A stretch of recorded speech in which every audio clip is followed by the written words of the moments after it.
Tonight, you'll flush a toilet somewhere between 6 and 8 times. You won't think about it once. The waste disappears, the water refills, and your brain moves on to something else. Dinner, a text message, whatever's next. Now imagine that system didn't exist. Not a worse version of it. Not outhouses instead. Gone. No pipes. No sewers. No flush. For most of human history, in the biggest, richest, most advanced cities on Earth, that was reality. And here's the part that should stop you cold. Some ancient cities solved this problem better than cities built 4,000 years later. A city on the banks of the Indus River had working drains and private bathrooms before the pyramids at Giza were finished. Then humanity, somehow, forgot how to do it, for over 3,000 years. How does a species build flush toilets, lose the ability to build flush toilets, and then take 3 millennia to remember? 2 questions are going to drive everything that follows.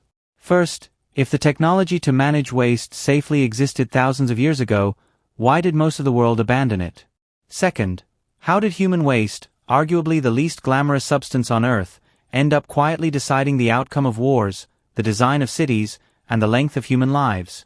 Stick with me, because the answer to that second question is stranger than you'd expect.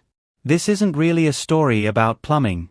It's a story about what a civilization is willing to look at, and what it chooses to hide. Every society draws an invisible line between what's clean and what's dirty.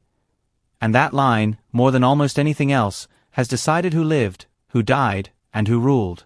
By the end of this, you'll understand why the manhole cover under your feet is one of the most important inventions in human history, and why the smell of a medieval street can explain the shape of the modern city you live in right now.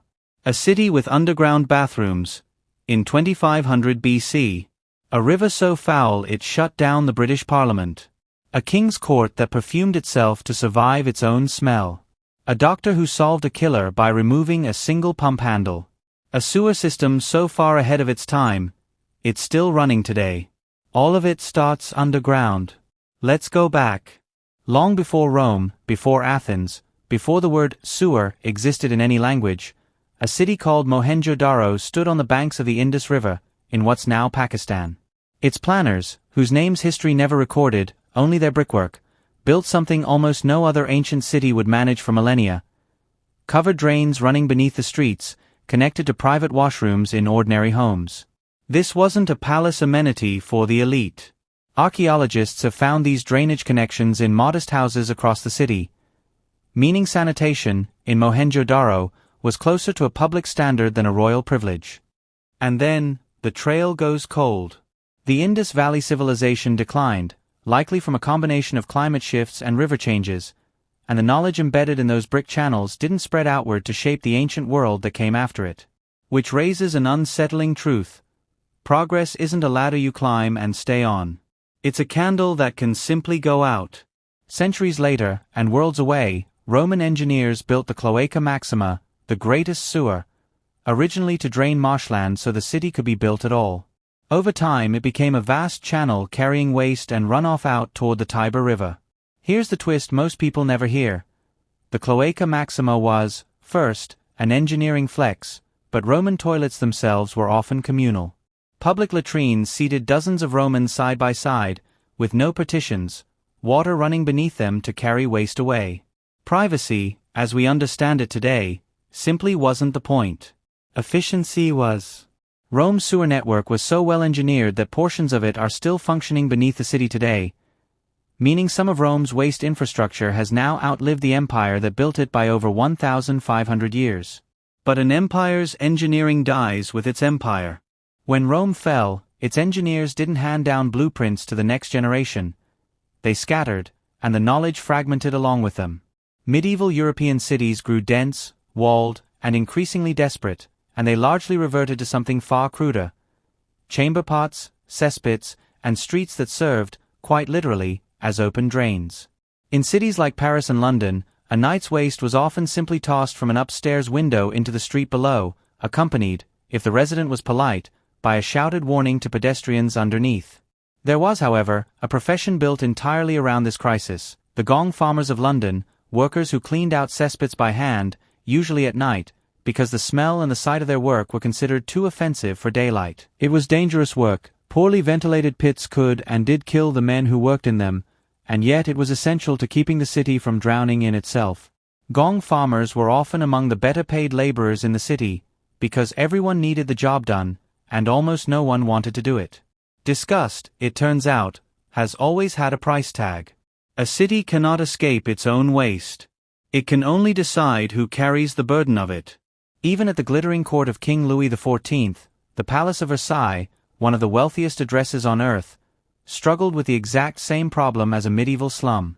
Thousands of courtiers, servants, and visitors lived, worked, and socialized inside a palace with a chronic shortage of adequate toilets. Chamber pots were common.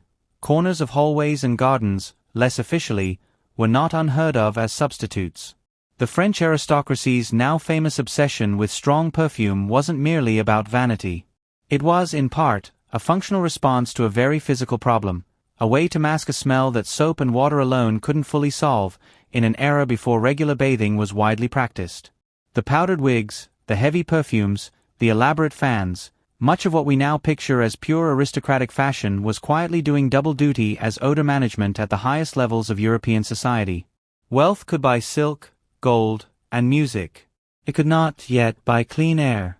By the 1800s, London had exploded into one of the largest cities on earth, and its waste system hadn't kept pace. Raw sewage poured into the Thames River, the same river the city drew some of its drinking water from. In the summer of 1858, the heat turned the Thames into something so foul that Parliament, sitting directly on its banks, reportedly considered relocating entirely. The press called it the Great Stink. But the stink wasn't just an embarrassment, it was a killer hiding in plain sight. Years earlier, a physician named Dr. John Snow had investigated a brutal cholera outbreak in London's Soho district. Using nothing but careful mapping and door-to-door interviews, he traced the source to a single contaminated water pump on Broad Street. When local officials removed the pump handle, new cases in the area dropped sharply. At the time, most doctors still believed disease spread through miasma, bad-smelling air. Snow's work quietly proved something far more important. It wasn't the smell of waste that was killing people. It was the water, waste silently contaminating the very thing everyone drank. The Great Stink finally forced the crisis. The Great Stink didn't create the danger, it just made the invisible impossible to ignore. Parliament finally acted, and the man they turned to was a civil engineer named Joseph Bazalgette. His plan was audacious. Over 1,300 miles of new sewers running beneath London, intercepting waste before it could reach the Thames and carrying it far downstream instead. Bazalgette made one decision that changed everything. He calculated the pipe capacity London would need for its population, and then doubled it. His colleagues thought it was excessive. He reportedly said something close to this: "Better to build for a future no one can fully predict than to rebuild the whole system in 20 years. That excessive doubling meant Bazalgette's Victorian sewers were still handling London's waste more than a century later, long after the city's population had grown far beyond what his critics imagined possible. One engineer's stubborn overcaution ended up outliving nearly everyone who doubted him. Each of these chapters could have ended the story. A brilliant ancient city with drainage. A sewer empire. A perfumed court. A single pump handle. A doubled pipe. But none of them, alone, solved the problem for good. Every solution was temporary, until sanitation stopped being treated as a side project and started being treated as the foundation of public health itself. That shift, from control the smell to control the germs, is the real turning point. And it happened astonishingly recently. Here's the number that should sit with you. Cholera, typhoid, dysentery, diseases spread overwhelmingly through contaminated water and waste, killed more people across history than most wars combined. The sewer, the pipe, the flush toilet, these aren't conveniences. They're one of the single greatest life-extending inventions humanity has ever built, arguably rivaling vaccines and antibiotics in lives saved. So tonight, when you flush, you're not just disposing of waste. You're closing a loop that took Mohenjo-daro's forgotten engineers, Rome's overworked builders, London's gong farmers, a stubborn doctor with a map, and one engineer who refused to think small, thousands of years to finally close. The next time that handle clicks and the water clears, that's not nothing. That's the ending of a 3,000-year story, one flush at a time.